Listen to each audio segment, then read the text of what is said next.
Hello, I am Reverend Irene Smith, and I'd like to welcome you to Generationally Speaking.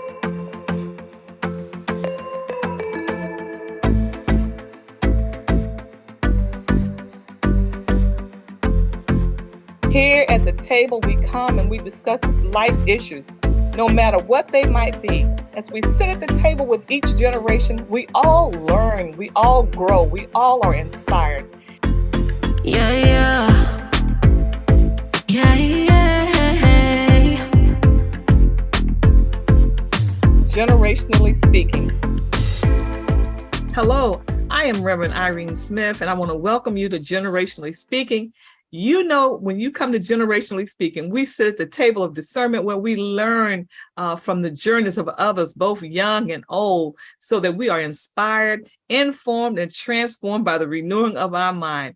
I know you're asking, Reverend Smith, where is Pastor Shamika and Minister Durham? Trust me, they're close by. They will be with us on some other shows, upcoming shows. Again, let me just welcome you to Generationally Speaking. I want you to go ahead and get that hot tea or whatever you're going to sip on, because we're getting ready to have a great and an awesome conversation. I am so excited today to have with me a very special guest, Father Henry Doyle. You heard me right. I said Father Henry Doyle. And he is out in that great state of Minnesota. He said, Reverend Smith, how in the world can I tell you God is good? And he always connects me with some awesome individuals. And Father Doyle, let me just say, welcome to Generationally Speaking. Well, thank you. I appreciate the warm welcome and the great introduction. Well, I want our audience to learn more about your early years, your formative years, before we get moved more into the ministry in which you've been called. So tell us, Father Henry Doyle, the young person, the young Henry, growing up, about your mother, your father, and then those influences in your community that impacted your life. Well, I was born in Tampa, Florida, which was my mother's hometown.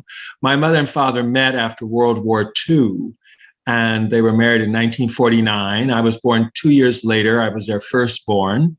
My father was in the military. My mother was a teacher. And so they met. Interestingly, my mother's maiden name was Lomas, Lomas. And my father had my father's last name was Doyle. Well, anyway, they looked in the phone book.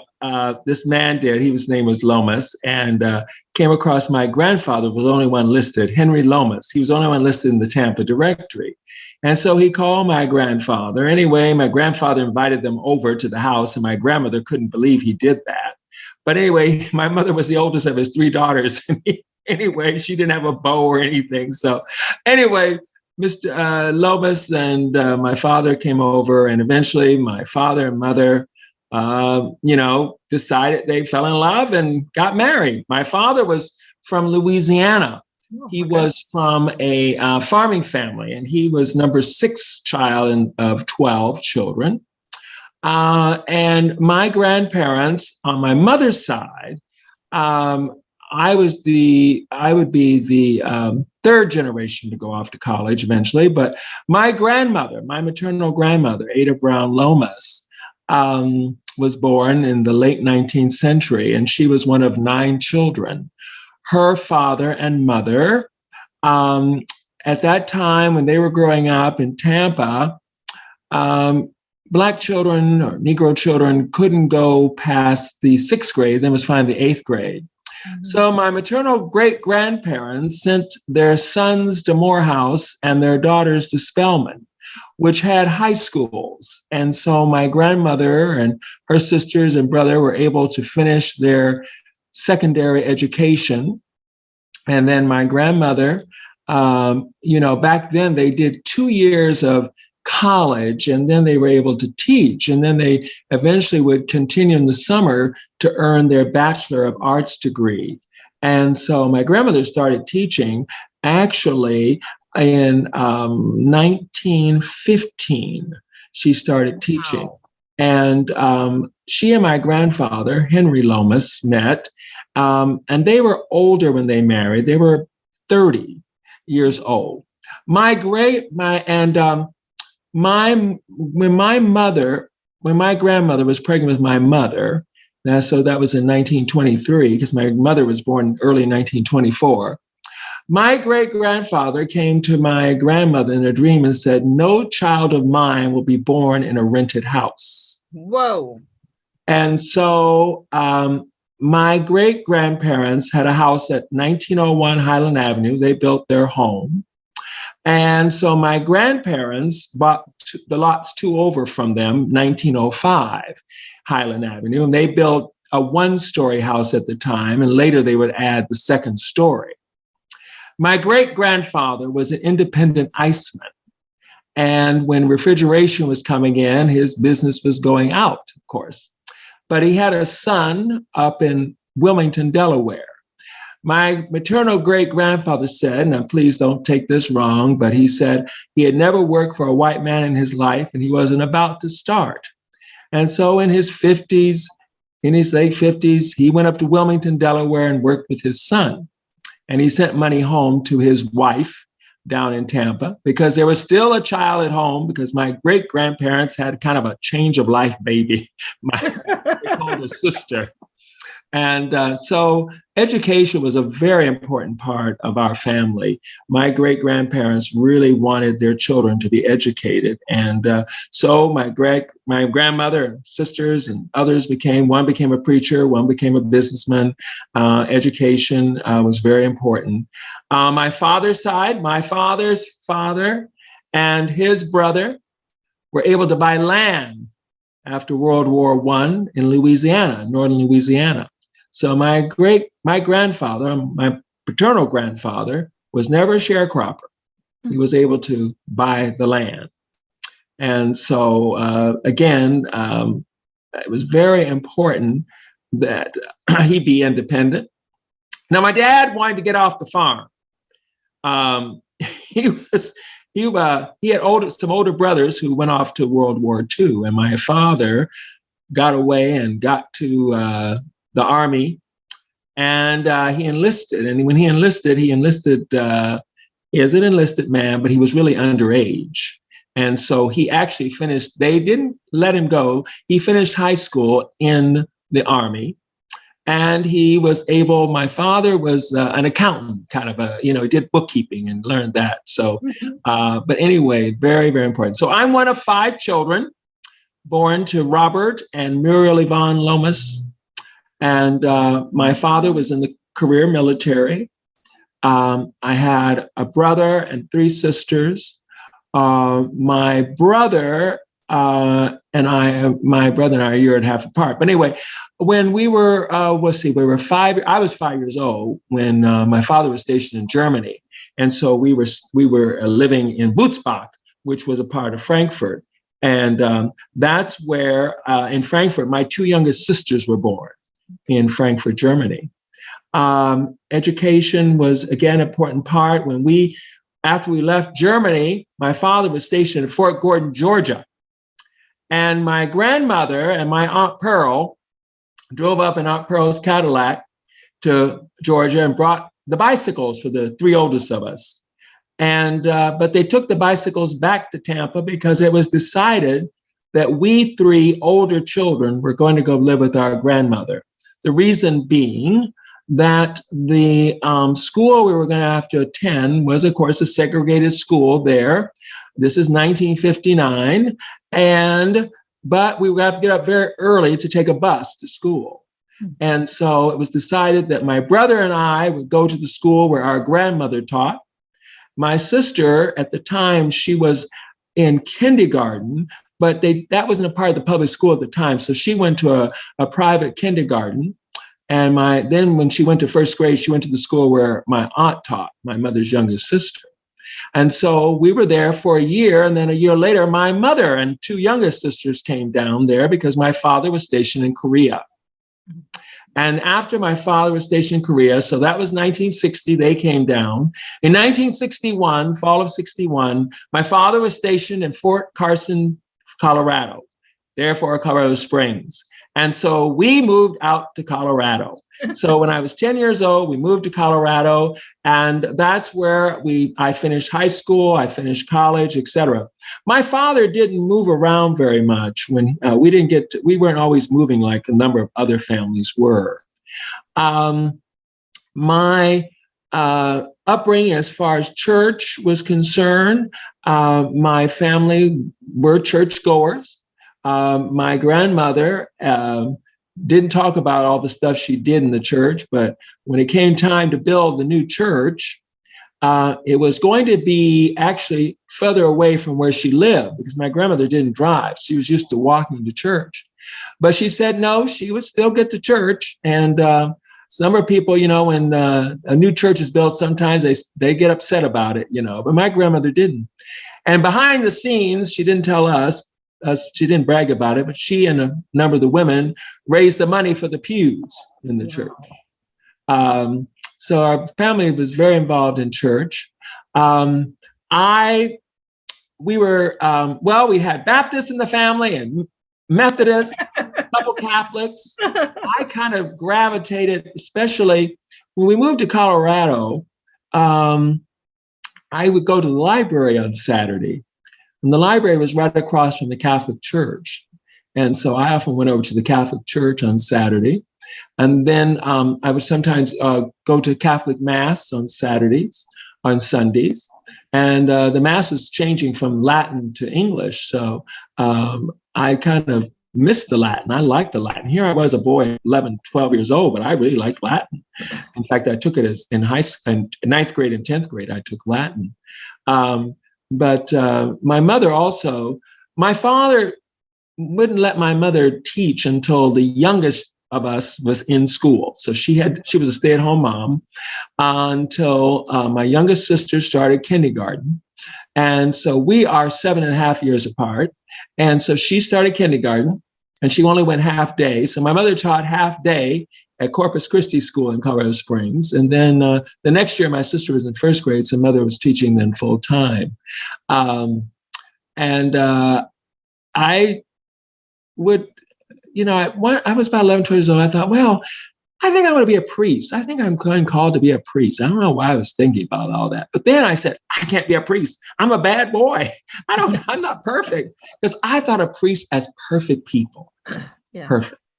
But I want to back up a little bit because you shared so much, and your history, your family history, is so rich. When you talked about your grandparents being students at Morehouse and Spelman before it became what we see today, but this was the genesis of it, the beginning of it. They were a part of the history of these two great institutions. And then you talked about your father, your grandfather, about purchasing land, and we're hearing about the richness of what they were able to accomplish during a time period that for most of us seems dark when it comes to people of color. Yet we hear you talking about their accomplishments. And my question to you is, how did you come to this knowledge? Is this something that is passed down from one generation to another? How do you all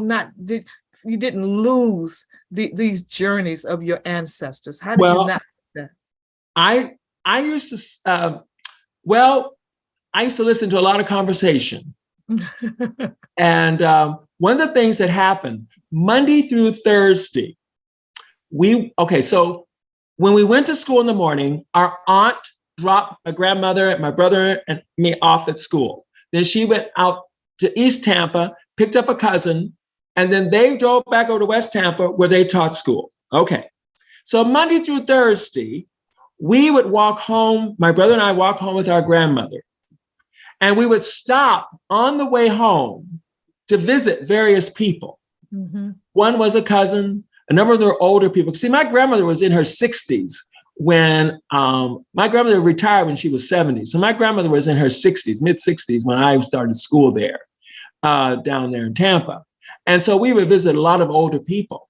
Now, we weren't to interrupt the conversation. We were to sit there and behave.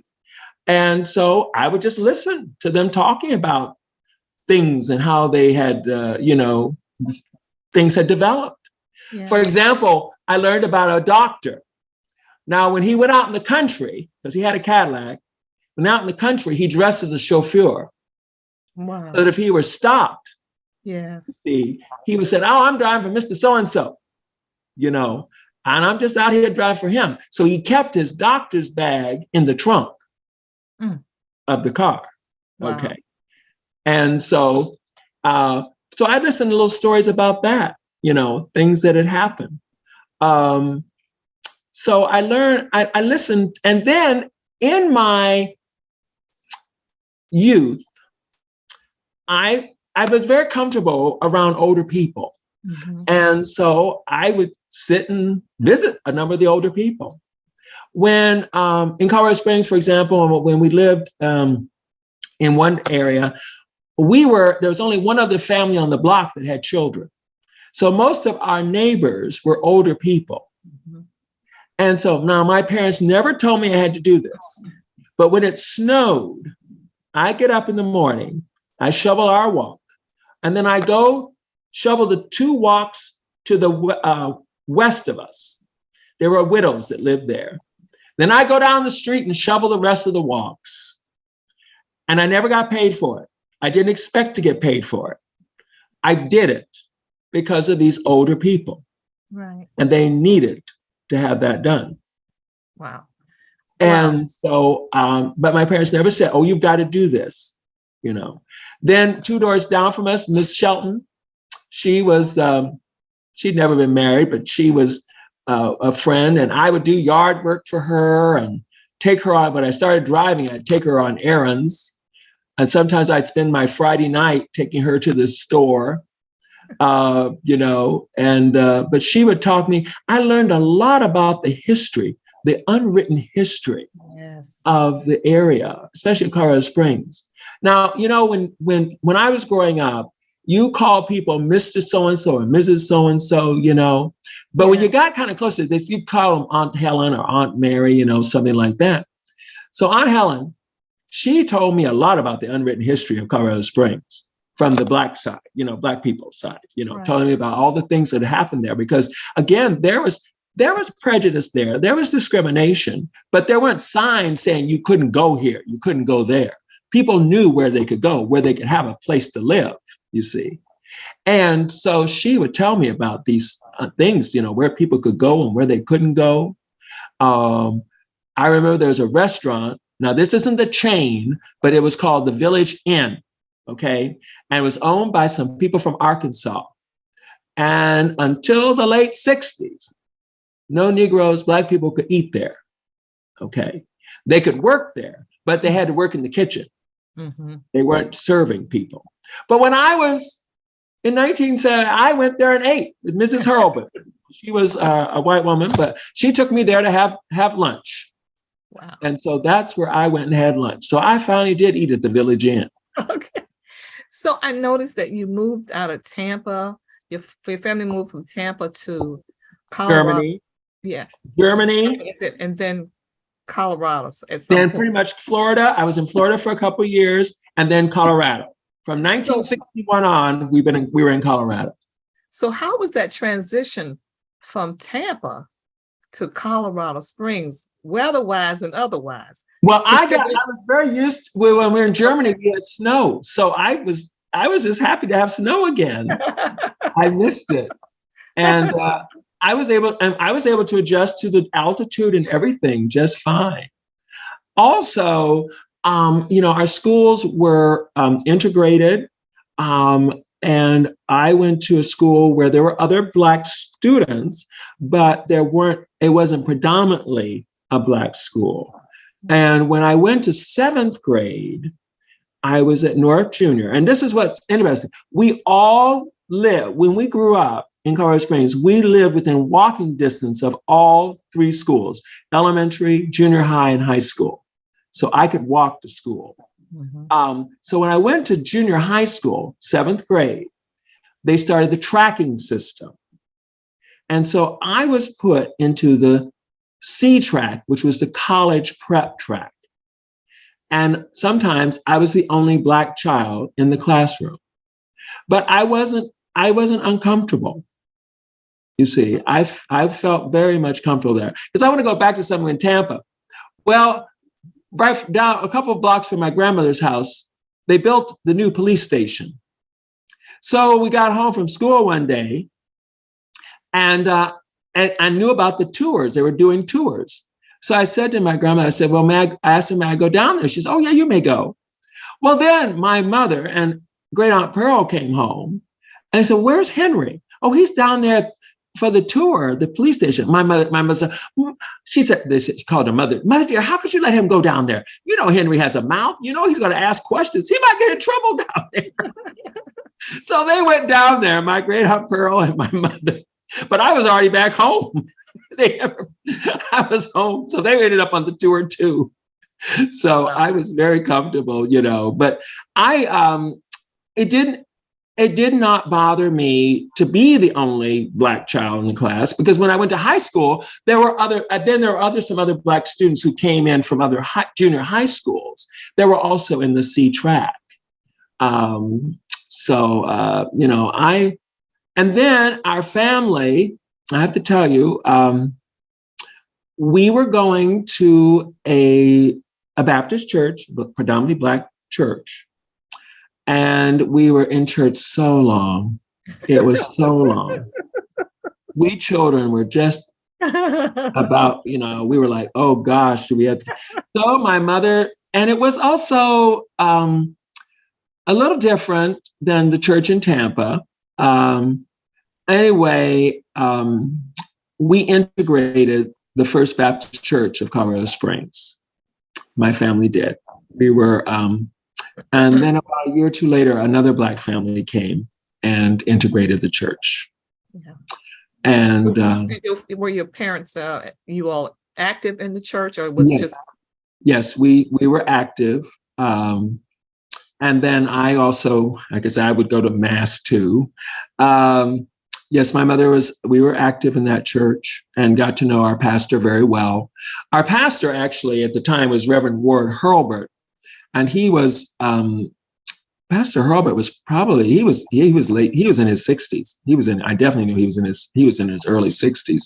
And he had these big rosy red cheeks, you know, and white hair. And he had been in Washington, D.C. before he went to Colorado Springs, he and his wife.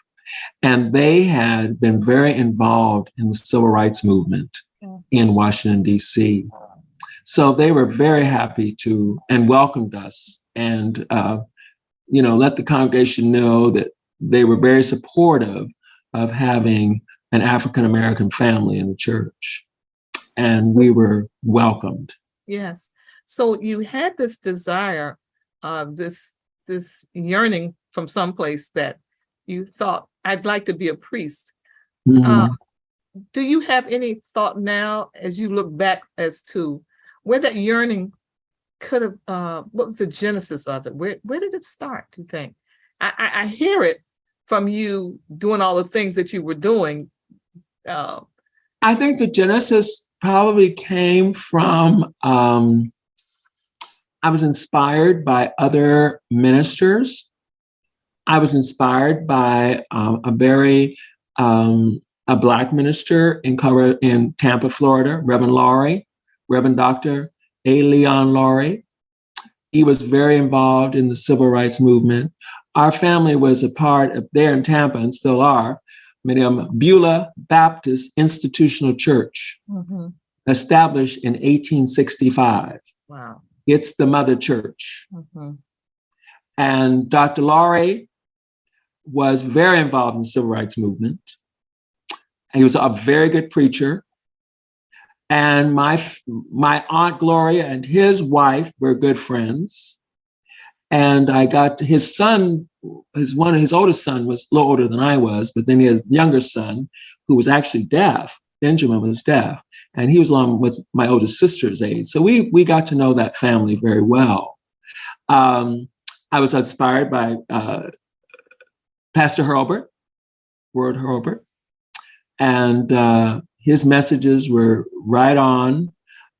Sometimes I couldn't always understand everything he was saying, but one of the things they were preaching was especially our talking about having a relationship with the Lord. And how important that was for us, that, it's, have material things, but you can't take it with you. As someone said, they've never seen the moving van behind the hearse, No. Going to the cemetery. And so I was inspired by them. I was also inspired by my cousin, Caleb. He was a dentist, but he was a deacon in the church. And cousin Caleb, that's why I was never afraid to go to the dentist. He was my first dentist. But he also, he had a daughter 4 years older than I am. I'm still close to my cousin Cadell. His son died. They had a son, about 7, 8 years later, and he died. But so cousin Caleb also had some land out there in Sefner. And so he would come pick up my brother and me on some Saturdays and take us out to the country. And he was very involved as a deacon in the church. Yeah. So I was inspired by a number of people. And my grandmother, my maternal grandmother, if you were to ask me who has been the most influential person in my life, it's my maternal grandmother, Ada Brown Lomas.